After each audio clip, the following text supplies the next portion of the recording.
Welcome to today's reading, The Bridge of Whispers. Part 1. The Legend.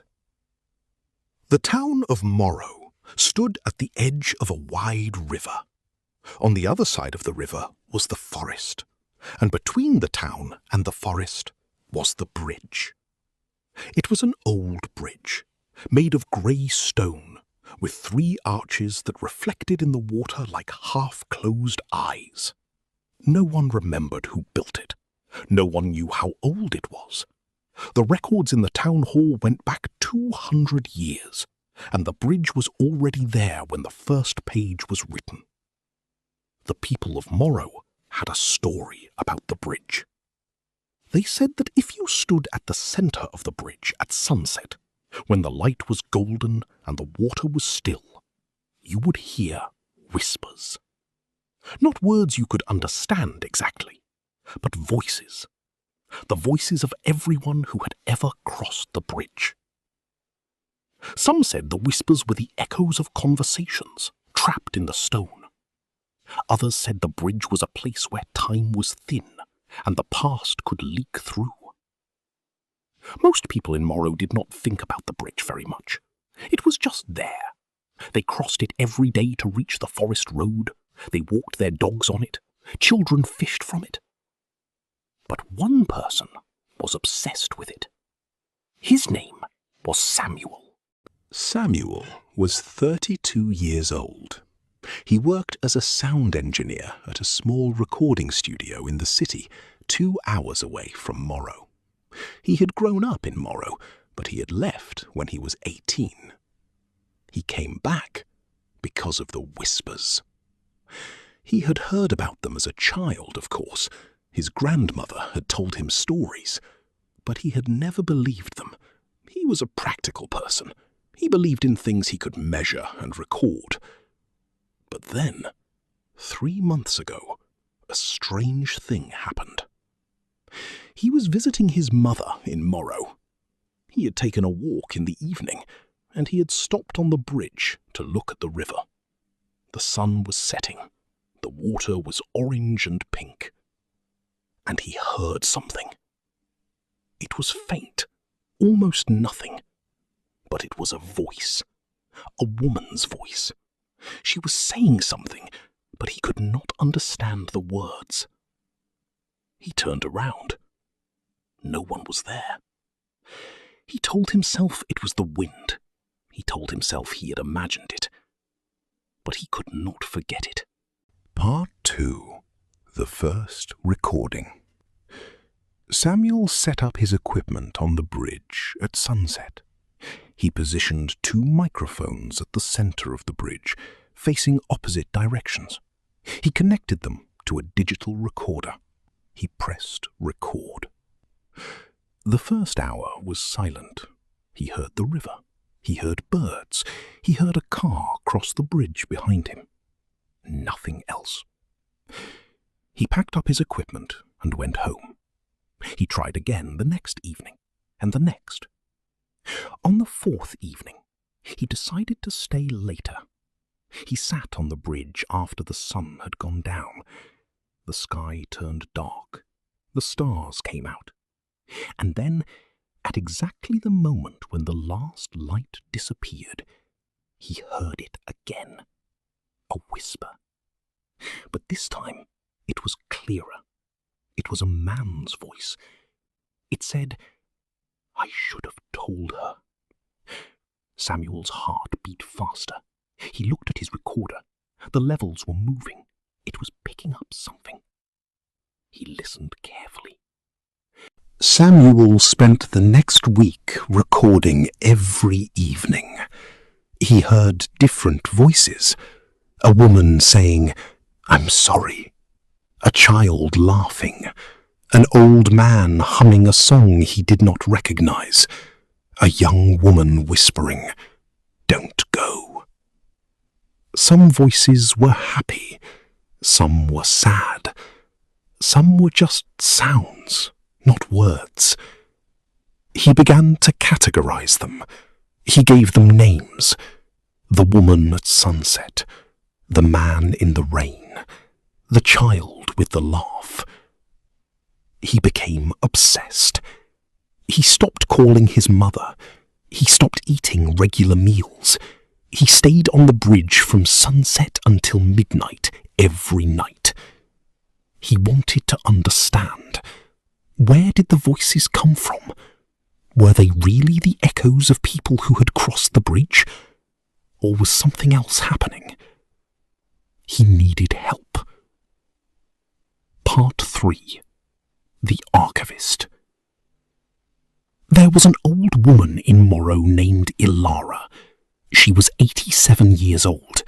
She had lived in Morrow her whole life. She was the unofficial historian of the town. She kept records. She remembered things.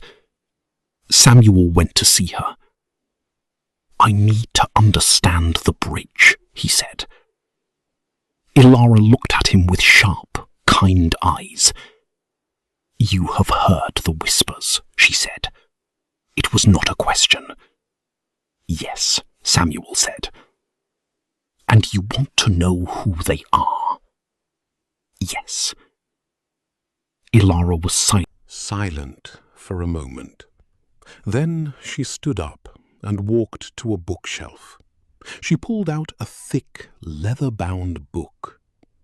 "This is the town record," she said. "It goes back 200 years. Every birth, every death, every marriage, every crossing." She opened the book. The pages were yellow and fragile.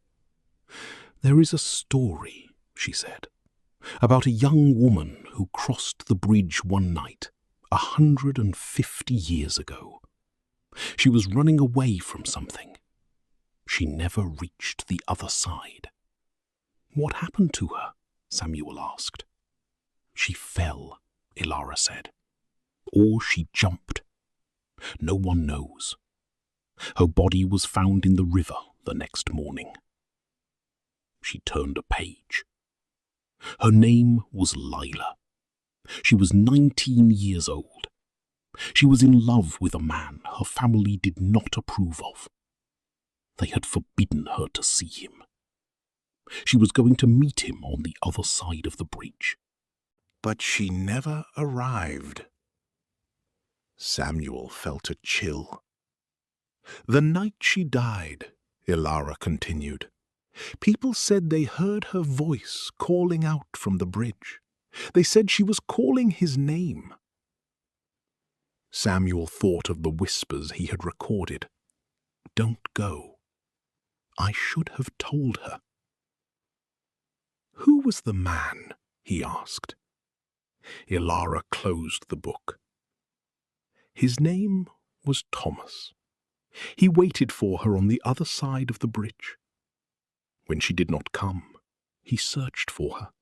He searched for days. He never found her." "Did he ever cross the bridge again?" "He crossed it every day for the rest of his life," Ilara said. "He died an old man, still waiting." Part 4. The Crossing. That night, Samuel went to the bridge with a new purpose. He wanted to hear Lila's voice. He wanted to record her. He set up his equipment. He waited. The sun set. The stars came out. The whispers began. He heard the child laughing. He heard the old man humming. He heard the woman whispering. But he did not hear Lila. He tried again the next night, and the next. On the 7th night, he changed his approach.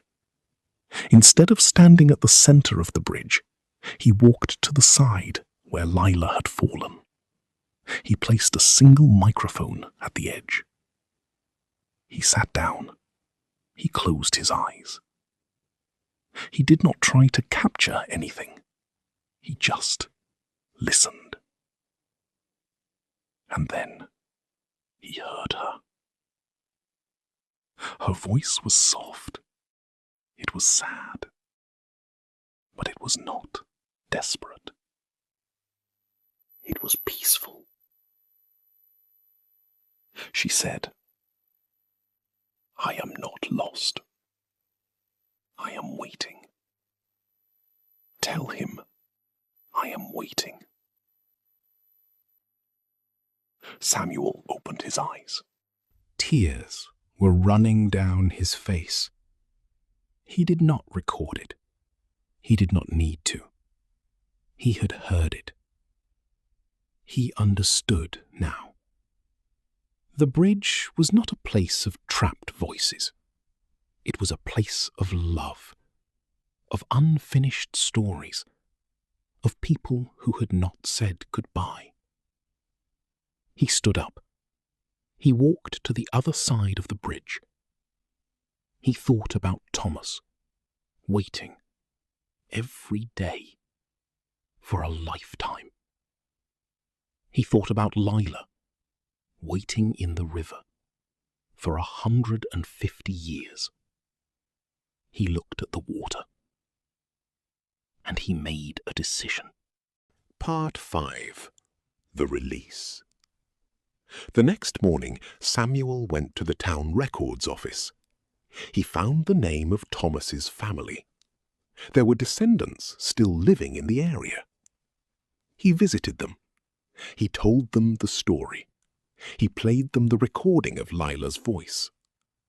The oldest descendant was a woman named Rose. She was 70 years old. She was Thomas's great-granddaughter. She listened to the recording in silence. When it finished, she said, "He never married. He never loved anyone else. He always said he was waiting for her." Samuel nodded. "I think she is still waiting too," he said. "But maybe she does not need to wait anymore." Rose understood. That evening, Samuel and Rose went to the bridge. They stood at the centre. Rose held a letter. It was a letter from Thomas. He had written it, but never sent it. Rose had found it in an old box. She read it aloud. "My dearest Lila, I will wait for you. If not in this life, then in the next. Do not be afraid. I will find you." She folded the letter. She tore it into small pieces. She threw the pieces into the river. The wind carried them away. Samuel and Rose stood in silence. Then, for the first time in 150 years, the bridge was completely silent. No whispers, no voices, nothing. Lila was gone. Samuel stayed in Morrow for one more week. He packed up his equipment. He said goodbye to his mother. He visited Ilara to thank her. "You changed something," Ilara said. "I hope so," Samuel said. "You did," she said. "The bridge is quiet now, but it will not stay quiet forever. New voices will come. New stories will begin." Samuel looked at the bridge one last time. "Maybe that is the way it should be," he said. He returned to the city. He did not tell anyone about his recordings. He kept them in a locked box. But sometimes, late at night, he would listen to them. He would hear the voices. He would remember. And he would wonder if somewhere beyond the river, Lila and Thomas had finally found each other. The end. What this story opens in the mind. Love does not end with death. It continues in waiting, in memory, in unfinished words. Grief needs a release.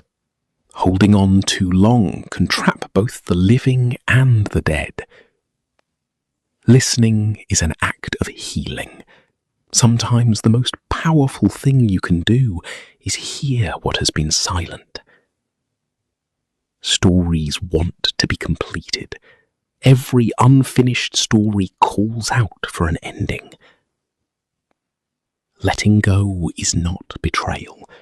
It is the final act of love. That's all for today. Subscribe for more English stories.